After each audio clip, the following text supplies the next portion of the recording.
পশ্চিমবঙ্গের কৃষকদের জন্য কিন্তু বিরাট সুখবর রয়েছে।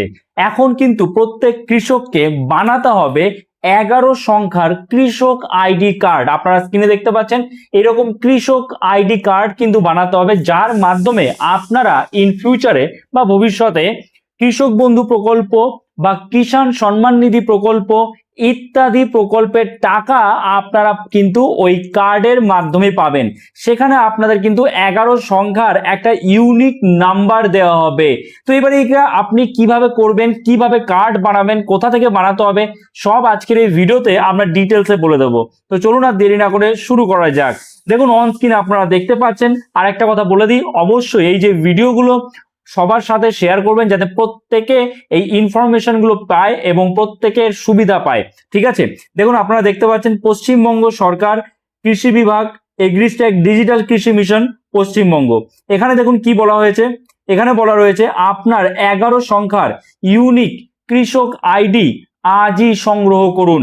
11 সংখ্যার কিন্তু আপনাদের একটা কৃষক আইডি দেওয়া হবে। ঠিক আছে, আচ্ছা এইবার তারপরে দেখুন কি বলেছে, কৃষক রেজিস্ট্রি বা ফার্মার রেজিস্ট্রি কি? ফার্মার রেজিস্ট্রি কি?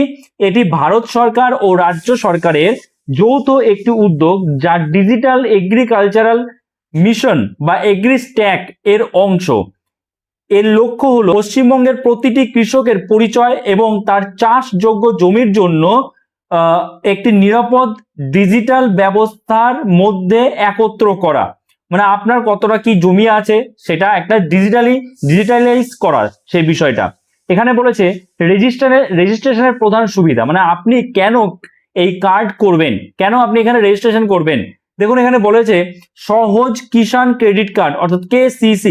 ব্যাংক থেকে যে চাষের ঋণ পেতে বারবার অফিসে যে যাওয়ার প্রয়োজন হয় সেটা কিন্তু আর আপনাকেও বারবার অফিসে যেতে হবে না। শুধু আপনার এই যে 11 সংখ্যার কৃষক আইডি কার্ড এটা থাকলেই কিন্তু আপনি খুব সহজে KCC লোন পেতে পারবেন।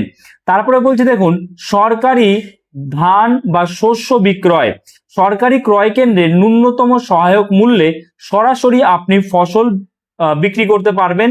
তারপরে এই যে সরাসরি অনুদান, অর্থাৎ যেটা বলছিলাম যে আপনি কৃষক বন্ধু বা কিষাণ সম্মান নিধি যোজনার যে অনুদান আপনারা পান, যে ভর্তুকি পান, সেই টাকা কিন্তু আপনি এখানে পেয়ে যাবেন। সার, বীজ বা কৃষি যন্ত্রপাতির ভর্তুকির টাকা সরাসরি ব্যাংক অ্যাকাউন্টে জমা হবে ডিবিটির মাধ্যমে।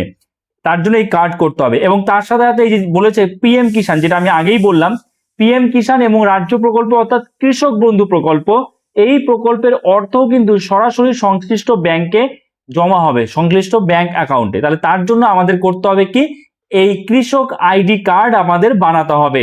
আচ্ছা তারপরে দেখুন কি বলেছে, কোনো মধ্যস্বত্ব ভোগী বা দালালের হস্তক্ষেপ ছাড়াই সমস্ত সুবিধা সরাসরি প্রকৃত চাষি পাবেন।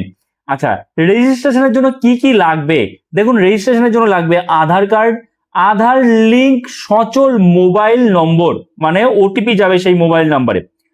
আপনার আধার কার্ডের সাথে যে নাম্বারটা লিঙ্ক আছে, যে ফোন নাম্বারটা, সেটা দিতে হবে। আর অবশ্যই সেটা সচল অর্থাৎ অ্যাক্টিভ হতে হবে। জমির খতিয়ান বা পর্চা রেকর্ড অনুযায়ী, তো জমির খতিয়ান বা পর্চা দিতে হবে রেকর্ড অনুযায়ী।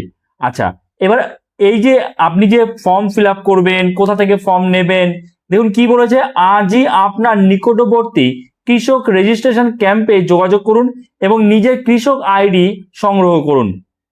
তাহলে এখানে যেটা বলা হয়েছে, বর্তমানে কিন্তু বিভিন্ন জায়গায় ক্যাম্প শুরু হয়েছে।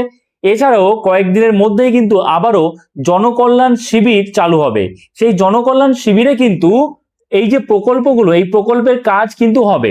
তো তখনও কিন্তু আপনারা সেখান থেকেও এই কৃষক আইডি বানানোর জন্য ফর্ম ফিল আপ করতে পারেন, তাদের কাছ থেকে একদম সম্পূর্ণ ডেটা জানতে পারেন। তো আপনি খবর নিয়ে দেখুন আপনার এলাকায় কোথায় কোনো ক্যাম্প বসেছে কিনা, যদি বসে সেখান থেকে আপনি এখনই করে দিন। তা না হলে জনকল্যাণ শিবিরে আশা করা যাচ্ছে আপনারা আবার এটা করতে পারবেন। ক্লিয়ার? আশা করছি বোঝাতে পেরেছি। তো অবশ্যই অন্যদের সাথে শেয়ার করবেন এই ভিডিওটা, খুবই গুরুত্বপূর্ণ একটা ভিডিও, প্রত্যেকে যেন এই সরকারি সুবিধার লাভ পেতে পারে। তো এই ভিডিওটা এখানেই শেষ করছি, দেখা হচ্ছে নতুন কোনো ভিডিওতে। সবাই ভালো থাকবে।